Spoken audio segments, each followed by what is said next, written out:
السلام عليكم ورحمة الله وبركاته ودنا የተከበራችሁ ወንድሞቼ እና እህቶቼ እንዲሁም ደግሞ የሌላ እምነት ተከታይ ወገኖቼ እንደምናችሁ ሰላም ነው። ዛሬ የሆነ በነብዩ ሰለላሁ ዐለይሂ ወሰለም ዘመን የተከሰተን አንድ ክስተት ልንገራችሁና ያን ነገር ትርጉሙን እስቲ ታሳውቁኛላችሁ። ማለት ያን ነገር ነብዩ ለምን አደረጉ የሚለው ነገር ታሳውቁኛላችሁ፣ ሙስሊሙም ክርስቲያኑም ማለት ነው። ነብዩ ሰለላሁ ዐለይሂ ወሰለም ሁላችሁም እንደምታውቁት መዲና ላይ በነበሩበት ሰዓት የሀገር መሪ ነበሩ። የተከታይ ችግር አልነበረባቸውም።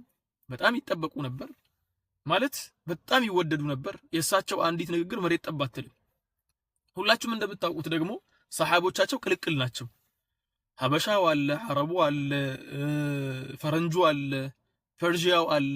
ሁሉም خلاص ቅልቅል ነው። ከሁሉም ስብጥር ተቀላቅሎ ነው ሰሃባው ማለት ነው። ረጅሙ አለ፣ አጭሩ አለ፣ ወፍራሙ አለ፣ ቀዩ አለ፣ ጥቁሩ አለ፣ የሚያምረው አለ፣ ውበት የሌለውም አለ። ሁሉም ሰሃቦች ያው ውብ ናቸው። ወላኪን በኺልቃ ደረጃ ነው እየተናገርኩ ያለሁት። እና ነብዩ ሰለላሁ ዐለይሂ ወሰለም የሆነ ቀን አንድ ክስተት ተከሰተና ወላሂ ያ ክስተት እንዴት አድርጌ እንደምረዳ እንትን አለኝ ማለት ነው። ሹፍ ይሄ ሐዲስ ነው አሁን የምነግራችሁ ነገር ሱነን አልበይሀቂ ላይ ያለ፣ ሹዐይብ ብን አልአርናኡጥ ደግሞ ተኽሪጁ ላይ አምጥቶታል። ኢማም ሙስሊም ደግሞ ሰሂሐቸው ላይ 2472ኛው ሐዲስ አድርገው አምጥተውታል። እንዲሁም ኪታባቸውን ይሄ ሃርድ ኮፒውን ካገኛችሁ 27ኛው ባብ ላይ ባቡን ሚን ፈዳኢል ጁለይቢብ ነው የሚለው ባቡ ራሱ ማለት ነው መግቢያው። እና የሚገርማችሁ ነገር ነብዩ ሰለላሁ ዐለይሂ ወሰለም የሆነን ጦርነት ይወጣሉ። እንደነገርኳችሁ ነብዩ ትልቅ ሰው ናቸው፣ በጣም የሚወደዱ በጣም የሚከበሩ። ሁሉም ሰሃቢ እሳቸው አንድ ንግግር ከተናገራቸው ሰሃቦችን አይረሱትም። በጣም ከመወደዳቸው የተነሳሳቸው ማለት ነው። ነብዩ ሰለላሁ ዐለይሂ ወሰለም የሆነን ነገር ካደረጉ አይረሳም። ነብዩ እኮ እንዲህ አደረገኝ፣ ነብዩ እኮ እንዲህ አይነት ነገር አለኝ ብለው በደስታ ነው የሚያስታውሱት። እና ነብዩ ሰለላሁ ዐለይሂ ወሰለም የሆነ ጦርነት ነበርና የሆነ ዘመቻ ነበርና ያ ዘመቻ ሄደው ልክ ዘመቻው ሲያልቅ ሰሃቦችን መጠየቅ ጀመሩ። ከሰሃቦች መካከል ማማንን አገኛችሁ ምናምን ሲሉ እከሌን አገኘን፣ እከሌን አገኘን፣ እከሌን አገኘን፣ እከሌን አገኘን፣ እከሌን አገኘን ወይ ደግሞ እከሌን እየፈለግን የሚል ነገር ነገሯቸው። ነብዩ ሰለላሁ ዐለይሂ ወሰለም ሁለተኛ ጊዜ ደገሙ። እነማንን እንትን እያላችሁ ነው? እከሌን እከሌን እከሌን ብለው ስሞች ይጠቅሳሉ። እሳቸው ግን ከዚህ ሁላ ስም አንድን ስም ነበር የፈለጉት። ከዚያ ነብዩ ሰለላሁ ዐለይሂ ወሰለም ምን አሉ? ላኪኒ አፍቂዱ ጁለይቢበን አሉ። እኔ ደግሞ ጁለይቢብን እየፈለኩት ነው። ጁለይቢብን እየፈለኩት ነው። ጁለይቢብ ማለት ማን ነው? የንጉስ ልጅ ነው?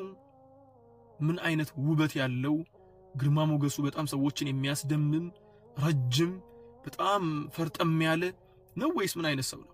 ጁለይቢብ ማለት ይላሉ የሱን ታሪክ የተናገሩ ሰዎች ሐታ ሰሃቦችም ጭምር። ከሰሃቦች መካከል አጭር ከሚባሉት ሰሃቦች አንዱ ነው። በጣም አጭር ነበር፣ ጥቁር ነበር። በኺልቃ ደረጃ በፊት ደረጃ ፊቱ የማያምር ተብሎ የሚገመት አይነት ሰው ነበር ማለት በቃ ሰው ሐታ ልጆቻቸውን እንኳን የመዲና ሰዎች አንሳሮች ልጆቻቸውን እንኳን ለጁለይቢብ ለመዳር ፍቃደኛ አልነበሩ። ምክንያቱም አያምርም ነበር፣ ውበት አልነበረው። ከዚያ በተጨማሪ ደግሞ ስልጣን የሚባል ነገር የለውም። ዘሩ ደግሞ ያን ያክል ድሮ ታውቃላችሁ፣ በተለይ በጃሂልያ ጊዜ ዘር የሚባለው ነገር ያስከብራል ምናምን ነገር። እሱ ደግሞ ዘሩ ብዙም የሚታወቅ አልነበረም ጁለይቢብ ረዲየላሁ ዐንሁ። በቃ ባጭሩ ምን ልበላችሁ፣ ሰዎች በምንም ተአምር ሚዛን ሰጥተውት ለብቻ ለይተው የሚያዩት ሰው አልነበረም። ነብዩን ግን ተመልከቷቸው። ይህ ሁላ ሰሃቢ እያለ ፈረንጁ አልቀረ፣ አረቡ አልቀረ፣ ፐርሺያው አልቀረ፣ ጥቁሩ ሀበሻው አልቀረ፣ ትልቁ ሰሃቢ አልቀረ፣ ወፍራሙ፣ ቀጭኑ፣ ቀዩ፣ ጠይሙ ምኑ አልቀረ። ከዚያ ሁላ ሰሃቢ ይህንን ሰሃቢን ነበር ሲፈልጉ የነበረው። ወላኪኒ አፍቂዱ ጁለይቢበን ወላኪኒ አፍቂዱ ጁለይቢበን اللهم صل وسلم على نبينا محمد። ከዚያ በኋላ ጁለይቢብን እየፈለጉ አገኙት። ጁለይቢብ ሲገኝ ተገሏል። ለካ ተገሎ ነበር ጦርነቱ ላይ። ነብዩ መተው ነገሯቸው። ደግሞ ጁለይቢብ በነገራችን ላይ ሰርገኛ ነበር። ሰርጉን እንደደገሰ ነበር ማለት ከድግሱ በኋላ ሐታ ከባለቤቱ ጋር ራሱ መደሰቻ ጊዜ ጫጉላ ራሱ ምንም አልገባም ማለት ነው። እና ነብዩ ሰለላሁ ዐለይሂ ወሰለም ጁለይቢብን ሲያዩት በጣም ተሰማቸውና ጁለይቢብን አዩት። አጠገቡ 7 ሰዎች ወድቀዋል። ነብዩ ሰለላሁ ዐለይሂ ወሰለም ምን አሉ? እነኚህን 7 ሰዎችን ከጨረሰ በኋላ እኮ ነው ጁለይቢብ የተሰዋው። ከዚያም ምን አደረጉ? ጁለይቢብ ጋር መተው እጃቸው ላይ ጁለይቢብን እንዲያስቀምጡትና አንተራሱትና የሞተውን ጁለይቢብ ማለት ነው።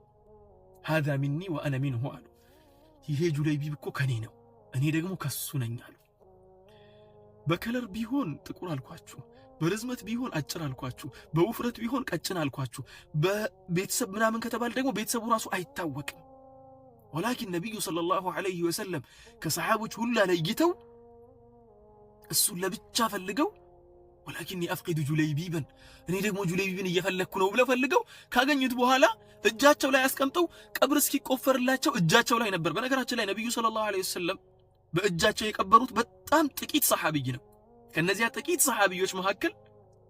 ሰሓቦች መካከል አንደኛው ጁለይቢብ ነበር። እንዲሁም ጁለይቢብ መቀበር ብቻ አልነበረ፣ እጃቸው ላይ ረጅም ሰዓት ቆይቶ ራሳቸው ወስደው ቀብር ውስጥ አስገቡትና ቀበሩት። አንድ ጥያቄ ልጠይቃችሁ፣ ምን ለማግኘት ነው? ማለት ነቢዩ ሰለላሁ ዐለይሂ ወሰለም ምን ሊያገኙ ነው? ያ ሁላ ሰው በተሰበሰበበት ስንት የንጉሥ ልጆች ነበሩ እዚያ ውስጥ፣ ስንት የሀብታም ልጆች ነበሩ እዚያ ውስጥ።